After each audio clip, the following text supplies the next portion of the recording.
పిల్లలు కూడా తీసుకెళ్ళిన వార్డెన్లు ఉన్నారు మా డిపార్ట్మెంట్లో, గుర్తించండి అయ్యా. పిల్లలు వెనక పాప ఈ అమ్మాయి ఏమైనా అట్లా సన్మానం ఎంతున్న మంచి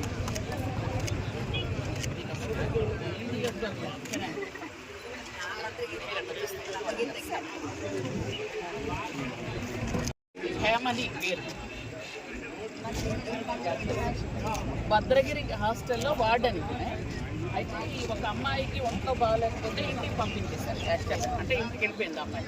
మళ్ళీ అమ్మాయికి అక్కడ ఒంట్లో బాగాలేదని తెలిసి అమ్మాయి వెళ్ళి అమ్మాయిని తీసుకొస్తే అక్కడ హాస్పిటల్ తీసుకురావడానికి వాళ్ళ ఊరికి అక్కడ రోడ్డు సరిగా లేదు. ఆ రోడ్డు మామూలు నడక మార్గంలో 3 కిలోమీటర్ల అమ్మాయిని ఎత్తుకొని తీసుకొని వచ్చింది మా వార్డెన్.